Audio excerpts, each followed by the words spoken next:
Assalamualaikum warahmatullahi wabarakatuh. Halo rekan-rekan mahasiswa semuanya. Berjumpa kembali kita dalam mata kuliah Audit dan Assurance bersama saya Bunga Anisa Hararet di pertemuan yang ketiga.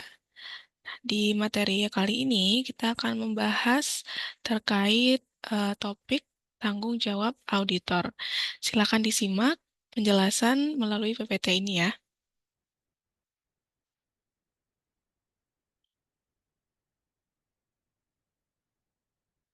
Baik, untuk pokok pembahasan yang akan kita bahas adalah terkait tujuan audit laporan keuangan, dan kita akan melihat perbedaan tanggung jawab antara manajemen dan juga tanggung jawab dari auditor.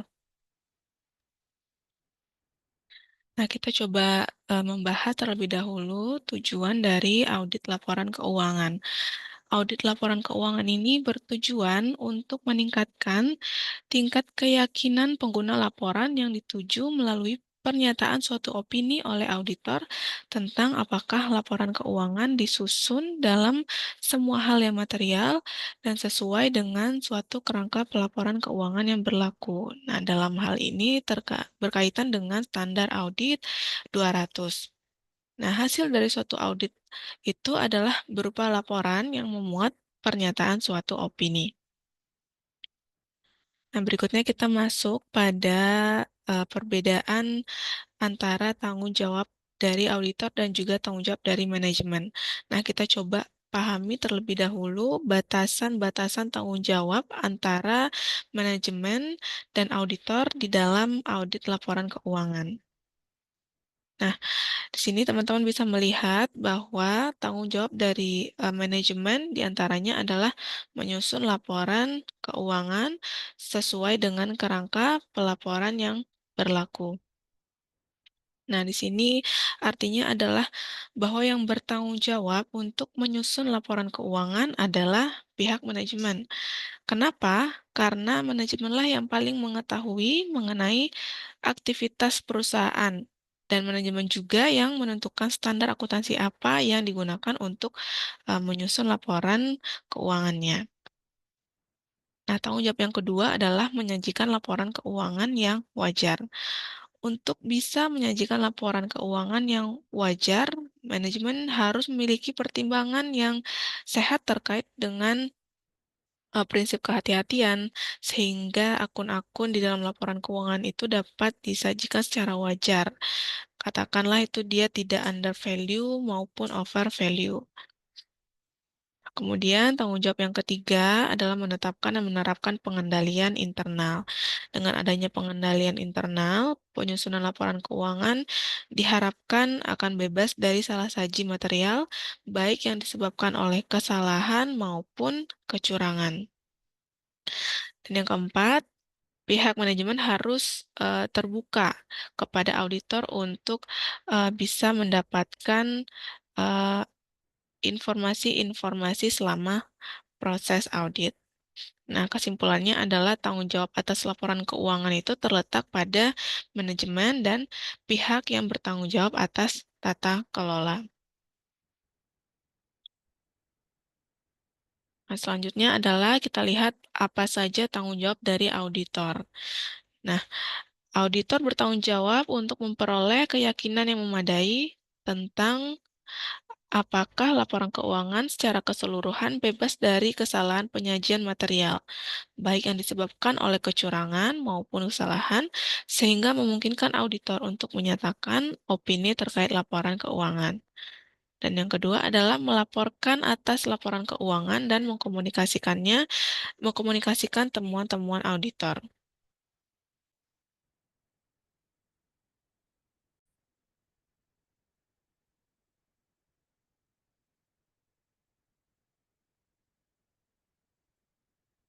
Nah, setelah kita mengetahui batasan-batasan tanggung jawab antara auditor dengan manajemen, sekarang kita lihat tanggung jawab auditor itu secara lebih dalam. Apa saja istilah-istilah terkait dengan tanggung jawab auditor ini. Yang pertama adalah auditor bertanggung jawab untuk menemukan salah saji material ya, atau kesalahan penyajian atau misstatements di mana kesalahan penyajian ini merupakan suatu selisih atas angka, klasifikasi penyajian, atau pengungkapan suatu pos laporan keuangan antara yang dilaporkan dalam laporan keuangan dengan yang seharusnya menurut kerangka pelaporan keuangan yang berlaku. Nah, jadi salah saji itu harus dipastikan oleh auditor bahwa salah saji tersebut tidak material atau tidak mempengaruhi keputusan pengguna laporan. Karena apabila salah saji tersebut material, maka akan berdampak pada opini yang akan dinyatakan oleh auditor nantinya. Nah, penyebab dari kesalahan penyajian ini dibedakan menjadi dua. Bisa disebabkan karena kesalahan atau error, dan yang kedua bisa disebabkan karena adanya kecurangan atau fraud. Nah, kalau kesalahan atau error ini merupakan salah saji di dalam laporan keuangan yang sifatnya tidak disengaja. Sementara fraud ini adalah tindakan yang disengaja yang dilakukan oleh satu atau lebih individu dalam satu manajemen. Ya, ini dia untuk perbedaan antara kesalahan penyajian yang disebabkan karena adanya error dengan adanya kecurangan atau fraud. Nah, untuk kesalahan penyajian yang disebabkan karena kesalahan ya yang tidak disengaja, yaitu error, di mana kesalahan penyajian jumlah atau pengungkapan dalam laporan keuangan ini sifatnya tidak disengaja. Nah, jika kita lihat kesalahan penyajiannya ini dikarenakan adanya fraud, ya dapat terbagi dua, yaitu fraudulent financial reporting atau pelaporan keuangan yang mengandung kecurangan, dan yang kedua adalah misappropriation of asset, yaitu penyalahgunaan aset. Nah, untuk fraudulent financial reporting adalah salah saji atau penghilangan secara sengaja jumlah atau pengungkapan dalam laporan keuangan untuk mengelabui pengguna laporan. Nah, jadi, misalnya manajemen ini secara sengaja membuat eee, lebih saji terkait penjualan untuk meningkatkan laba bersih dalam laporan keuangan. Nah, ini bisa saja berupa manipulasi, pemalsuan, hingga penggelapan data akuntansi. Dan teknik-teknik yang biasanya banyak digunakan terkait fraudulent financial reporting ini adalah improper revenue recognition ya, atau pengakuan pendapatan yang tidak tepat. Kemudian pendapatan yang dicatat sebelum waktunya, kemudian adanya transaksi fiktif, dan membuat lebih saji untuk meningkatkan laba bersih. Ini adalah contoh-contoh dari teknik yang paling banyak digunakan terkait fraudulent financial reporting. Nah, yang kedua adalah misappropriation of asset, yaitu salah saji yang timbul dari perlakuan tidak semestinya terhadap aset, yang mengakibatkan laporan keuangan tidak disajikan sesuai kerangka pelaporan yang berlaku. Contohnya adalah penggelapan ataupun pencurian aset ya, di mana misalnya ada karyawan atau individu di dalam perusahaan itu menggelapkan kas perusahaan ataupun menggunakan fasilitas kantor untuk keperluan pribadi dan juga melakukan pengeluaran yang tidak sesuai ataupun markup. Nah, berikut ini adalah faktor-faktor yang dapat menyebabkan terjadinya kecurangan atau fraud ya, di mana ada hal-hal yang mendorong seseorang itu melakukan fraud. Nah, ini dikenal dengan yang teori fraud triangle, di mana ada 3 faktor yang menyebabkan seseorang itu melakukan kecurangan. Yang pertama adalah adanya pressure atau tekanan, di mana individu ini akan mendapatkan tekanan baik dari atasan atau lingkungannya untuk melakukan kecurangan. Kemudian adanya opportunities atau kesempatan, ya mungkin pada awalnya individu ini tidak ingin melakukan kecurangan, tapi karena adanya kesempatan atau karena pelaku kecurangan ini mengetahui adanya celah kelemahan dalam pengendalian internal perusahaan sehingga dapat memanfaatkan celah kesempatan tersebut untuk melakukan kecurangan. Yang ketiga adalah rationalization, atau rasionalisasi ya, artinya individu ataupun pelaku kecurangan ini akan berusaha, untuk membenarkan perilaku kecurangannya itu tadi.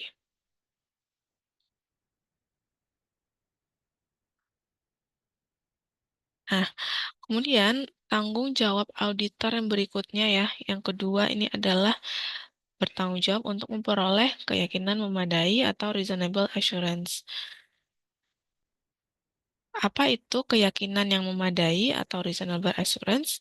Ya, definisinya adalah bahwa keyakinan yang diperoleh ketika auditor telah mendapatkan bukti audit yang cukup dan tepat untuk menurunkan risiko audit ke level yang dapat diterima. Jadi keyakinan memadai ini artinya auditor itu tidak memberikan jaminan yang absolut atau jaminan 100% bahwa laporan keuangan itu bebas dari salah saji material. Nah, keyakinan memadai ini juga merupakan basis dari auditor untuk menyatakan suatu opini.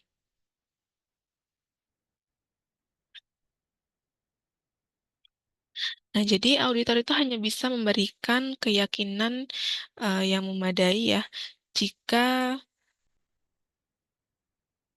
jika semua bukti itu sudah didapatkan, dan auditor hanya bisa memberikan keyakinan memadai juga karena akuntansi ini kan berisi estimasi yang kompleks. Auditor juga mempunyai keterbatasan sehingga tidak bisa memberikan atau tidak bisa memastikan adanya estimasi yang akan terjadi ataupun tidak di kemudian hari. Nah, keterbatasan lainnya juga adalah misalnya adanya kolusi yang dilakukan oleh manajemen. Dengan adanya kolusi yang dilakukan oleh manajemen ini kan biasanya terstruktur dan rapi, sehingga mengakibatkan auditor itu akan sulit untuk mendeteksi salah saji pada laporan keuangan. Nah, tanggung jawab auditor yang berikutnya ya, yang ketiga yaitu profesional skeptis atau skeptisme profesional. Skeptisme profesional ini merupakan suatu sikap dari auditor yang berpikir kritis, itu selalu mempertanyakan dan waspada terhadap kondisi yang dapat mengindikasikan kemungkinan kesalahan penyajian, baik karena kesalahan maupun fraud. Jadi auditor ini harus berpikir kritis ya terhadap bukti audit dan selalu mempertanyakan serta melakukan evaluasi terhadap bukti audit tersebut. Sikap skeptisme profesional ini harus diterapkan dalam semua tahapan proses audit, mulai dari perencanaan, pelaksanaan, hingga pelaporan audit. Nah, berdasarkan definisinya tersebut, ada dua komponen utama dalam skeptisme profesional auditor. Yang pertama adalah trust but verify. Itu auditor ini boleh eh, mempercayai laporan keuangan yang dibuat oleh manajemen, tetapi harus tetap melakukan pemeriksaan. Ya, jadi harus memiliki sifat atau pikiran yang selalu mempertanyakan. Kemudian yang kedua adalah sikap waspada. Jadi, auditor ini harus waspada atau kritis dalam menilai bukti audit.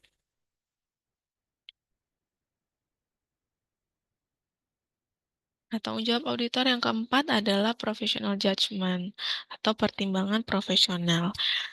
Nah, di sini auditor harus menerapkan professional judgment selama proses audit yang meliputi penentuan materialitas dan risiko audit, prosedur audit, evaluasi bukti audit, evaluasi pertimbangan manajemen, dan penarikan kesimpulan berdasarkan bukti.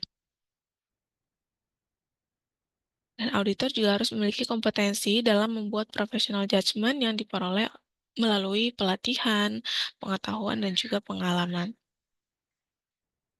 Jadi untuk dapat menerapkan professional judgment ini, auditor um, harus memiliki kompetensi ya, yang nantinya diperoleh melalui pendidikan, pelatihan, dan pengetahuan.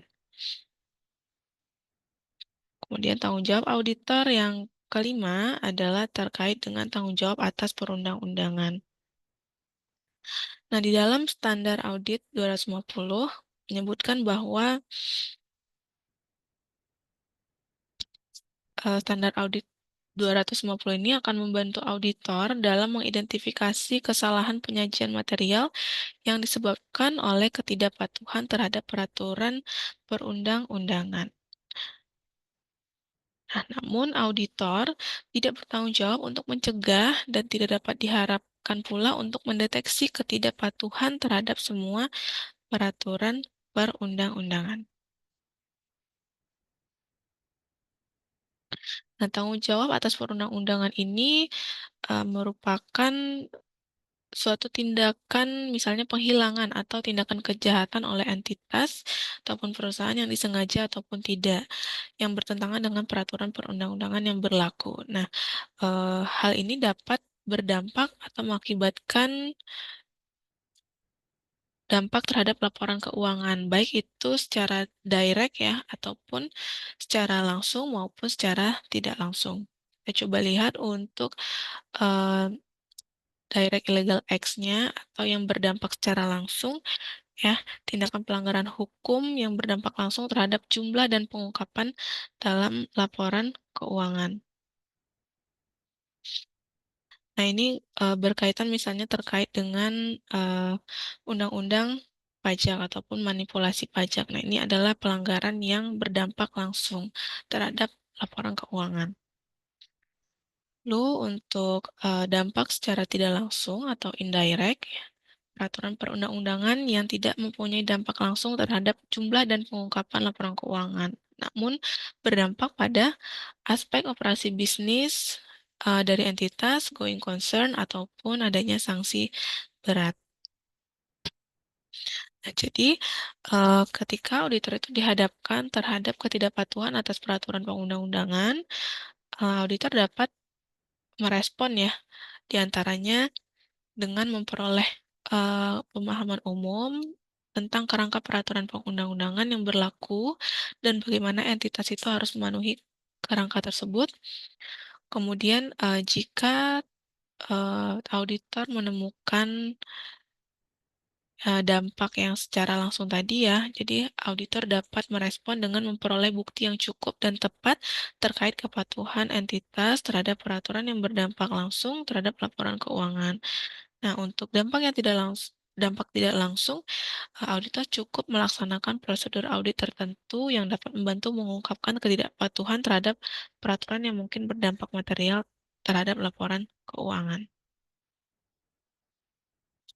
Nah, kemudian terkait permasalahan going concern atau keberlanjutan dari eh, suatu entitas ya. Penyajian yang wajar dari laporan keuangan auditan ini tidak menjamin kelangsungan usaha dari suatu entitas. Nah, di mana standar akuntansi keuangan akan mengasumsikan bahwa operasi dari entitas ini akan berlanjut tanpa batas waktu. Nah, disinilah tanggung jawab auditor ya, menilai apakah terdapat kesangsian besar terhadap kemampuan entitas dalam mempertahankan kelangsungan usahanya dalam periode tidak lebih dari 1 tahun ke depan.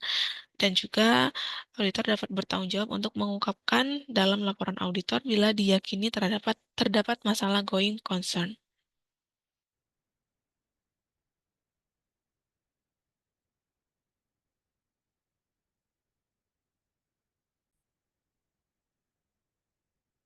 Baik, demikian materi kita pada pertemuan kali ini. Semoga materi ini dapat memberikan manfaat.